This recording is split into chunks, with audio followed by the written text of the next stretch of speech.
nous voulons partager avec vous ndashaka kubasangiza la vision que j'ai eue par rapport à cette période de jeûne et prière.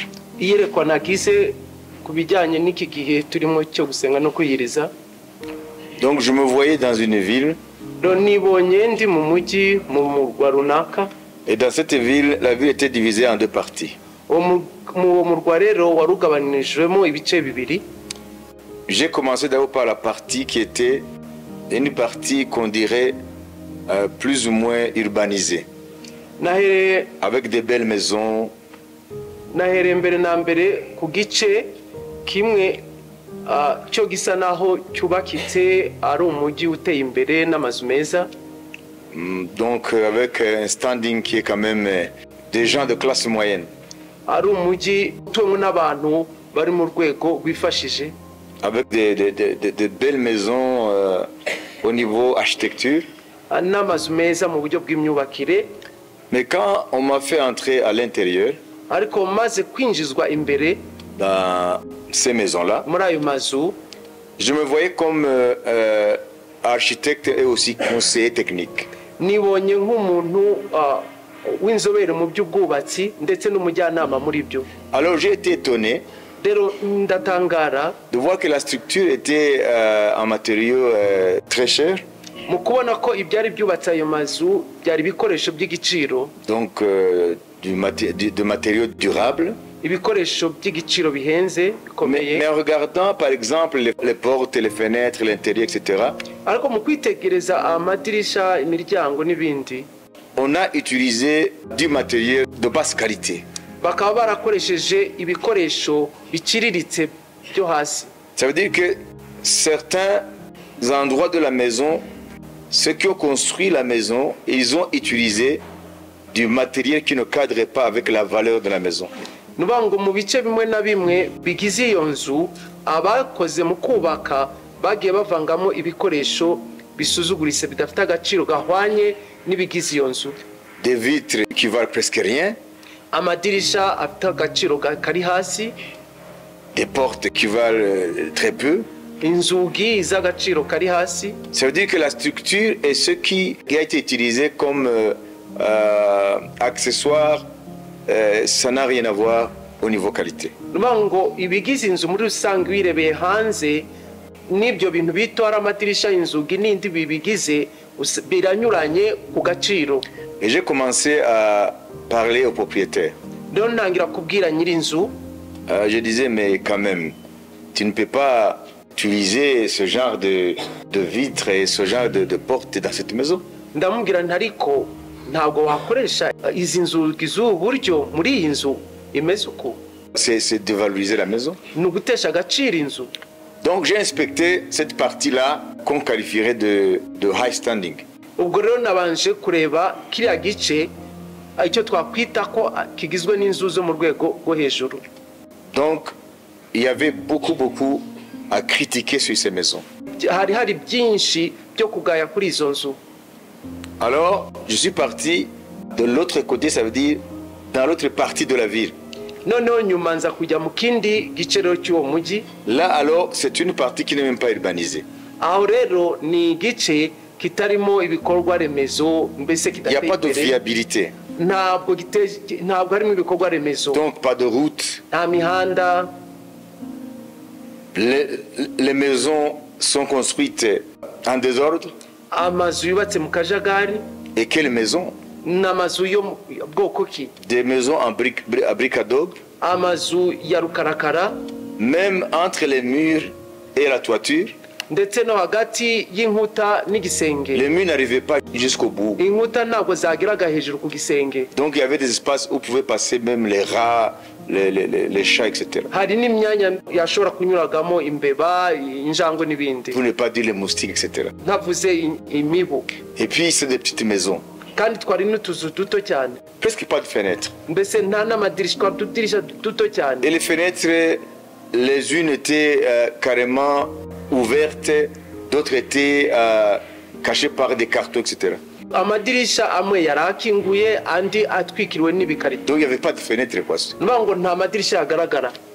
Et puis, ce n'est pas tout. si ibyo gusa Pas de route, nta mihanda des maisons très minables. amazu asuzuguritse Et puis, il n'y avait même pas là où on jette les poubelles. nta n'aho bajugunya imyanda hari hahari Donc, c'était tellement sale. mbese wari umwanda cyane Alors, j'ai commencé à avoir une grande tristesse. rero ntangira kugira agahinda kenshi muri jye Il y avait de la brousse à côté des maisons, etc. hari ibihuru iruhande y'inzu n'ibindi Et c'était habité. Hein.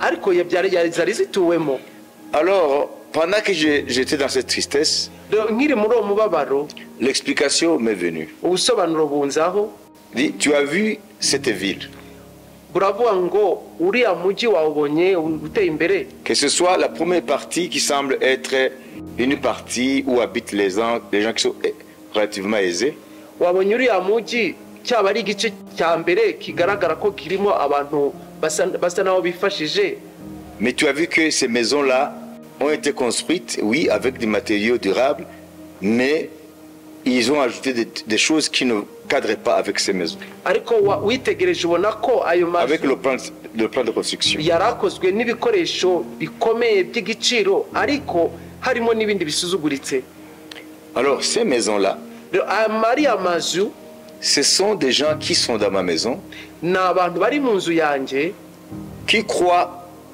n'avoir plus besoin de moi.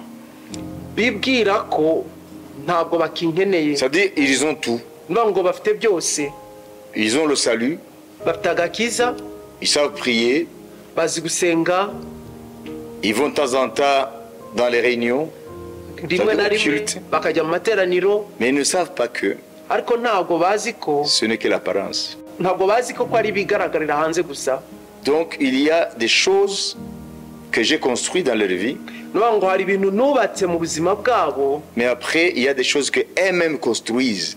no, ariko nyuma y'ibyo hari ibyabo rero nabo biyubakira Et l'autre partie là, ikindi kiriya gice kindi rero cya kabiri où il n'y a pas de viabilité, aho nta n'ibikorwa remezo byari bihari aucun plan d'urbanisme, nta mugambi cyangwa gahunda yo kuhateza imbere wari uhari des maisons minables, amazu asuzuguritse des briques adobe, amatafari y'ibyondo pas de fenêtres. nta madirishya Même la toiture est posée juste comme en l'air, quoi. n'igisenge cyagaragara nk'igiteye mu kirere Il y avait de l'espace entre le mur et la toiture, aho hagati hari umwanya hagati y'igisenge n'ibihome où les gens qui y vivent sont exposés à toutes sortes de problèmes, de maladies, etc. aho abantu bari bayatuyemo bari ku karubanda mbese indwara n'imibu n'ibiki byabageraho Et la brousse les entoure, ndetse n'ibihuru bibakikije pas de route. nta n'imihanda Ils n'ont même pas où jeter les poubelles. nta n'aho bajugunya imyanda Ce sont les gens dans ma maison, ni abantu bari mu nzu yanjye qui sont dans ma maison, bari mu nzu yanjye mais dont leur vie, ariko ubuzima bwabo ils ne m'ont jamais donné le temps de construire avec eux. ntibigeze bampa na rimwe umwanya wo kubakana nabo Donc leur maison est presque inexistante. inzu zabo zimeze nk'aho zidahari Cette voix me dit, cette ville, iryo jwi rirambwira ngo kiriya gice cy'uriya mujyi c'est cette ville-là, uriya mujyi wose donc les deux parties, ibyo bice byombi c'est l'image des vies ni ishusho y'ubuzima bw'abantu de ceux qui se réclament de mon nom.